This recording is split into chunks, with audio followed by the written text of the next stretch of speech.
Ukraine അതിർത്തിക്കും റഷ്യയുടെ കൂർസ്ക് മേഖലയ്ക്കും ഇടയിലായി സ്ഥാപിച്ചിട്ടുള്ള ഈഫൽ ടവറിൻ്റെ ചെറിയ രൂപം പൊളിച്ചു നീക്കണമെന്ന ആവശ്യമാണ് റഷ്യ ഇപ്പോൾ ഉന്നയിക്കുന്നത്.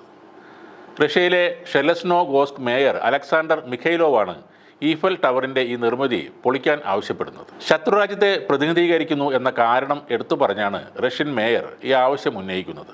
യഥാർത്ഥ ഈഫൽ ടവർ സ്ഥിതി ചെയ്യുന്നത് ഫ്രാൻസിൻ്റെ തലസ്ഥാനമായ പാരീസ് നഗരത്തിലാണ്. എന്നാൽ റഷ്യയുമായുള്ള യുദ്ധത്തിൽ ഉക്രൈന് ആയുധങ്ങൾ വിതരണം ചെയ്യുന്ന രാഷ്ട്രങ്ങളിൽ ഫ്രാൻസും ഉൾപ്പെടുന്നുണ്ട്. അതാണ് റഷ്യയുടെ നീരസത്തിനും പ്രധാന കാരണം. അതുകൊണ്ട് തന്നെയാണ് ഈഫൽ ടവറിൻ്റെ ഈ ചെറിയ രൂപം പൊളിച്ചു നീക്കണമെന്ന് മേയർ ആവശ്യപ്പെടുന്നത്. 15 മീറ്റർ ഉയരത്തിലാണ് ഇത് നിർമ്മിച്ചിരിക്കുന്നത്. 2007 ഇത് നിർമ്മിച്ചത്. പട്ടണത്തിലെ കഫേ ഡി പാരീസ് എന്ന സ്ഥാപനത്തിൻ്റെ പുറത്തായാണ് ഈഫൽ ടവറിൻ്റെ ഈ ചെറിയ രൂപം സ്ഥിതി ചെയ്യുന്നത്.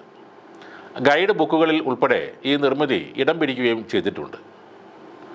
എന്നാൽ ടവർ പൊളിക്കണമെന്ന് മേയർ ആവശ്യപ്പെട്ടതിന് പിന്നാലെ പൊള്ളയായ പൈപ്പുകൾ കൊണ്ടാണ് ഈ മോഡൽ ടവർ നിർമ്മിച്ചിരിക്കുന്നതെന്നും തുരുമ്പെടുത്ത ഈ നിർമ്മിതി അടുത്ത ദിവസങ്ങളിൽ തന്നെ തകർന്ന് വീഴാം എന്നുമാണ് അവിടുത്തെ ഉദ്യോഗസ്ഥരുടെ പ്രതികരണം. ഇപ്പോൾ ഉക്രൈനെതിരെ റഷ്യ ആക്രമണങ്ങൾ കടുപ്പിക്കുകയാണ്. അടുത്തിടെ ഉക്രൈനെതിരെ റഷ്യ ഇൻ്റർകോണ്ടിനെൻ്റൽ മിസൈൽ പ്രയോഗിച്ചിരുന്നു. ആദ്യമായാണ് ഒരു രാജ്യത്തിന് നേരെ റഷ്യ ഇൻ്റർകോണ്ടിനെൻ്റൽ മിസൈൽ പ്രയോഗിക്കുന്നത്. 5800 കിലോമീറ്റർ ദൂരത്തിൽ സഞ്ചരിക്കാൻ ശേഷിയുള്ള ഈ മിസൈൽ പതിച്ചത് ഉക്രൈനിലെ നിപ്രോയിലെ പ്രധാന കെട്ടിടങ്ങൾ ഉള്ള ഒരു മേഖലയിലാണ്. ആ അപകടത്തിൽ നിരവധി പേർക്ക് പരിക്കേൽക്കുകയും ചെയ്തിരുന്നു. അമേരിക്കൻ നിർമ്മിത ദീർഘദൂര മിസൈലുകൾ ഉപയോഗിച്ച് റഷ്യയെ ആക്രമിക്കാൻ അമേരിക്കൻ പ്രസിഡന്റ് ജോ ബൈഡൻ ഉക്രൈന് അനുമതി നൽകിയതോടെയാണ് യുദ്ധം വീണ്ടും രൂക്ഷമായി മാറിയത്. അതോടെ തങ്ങളുടെ ആണവ നയത്തിൽ മാറ്റം വരുത്തുമെന്ന് റഷ്യൻ പ്രസിഡന്റ് വ്ളാഡിമിർ പുടിനും പ്രഖ്യാപിച്ചിരുന്നു. അതിന് പിന്നാലെയാണ് ആക്രമണം നടന്നത്.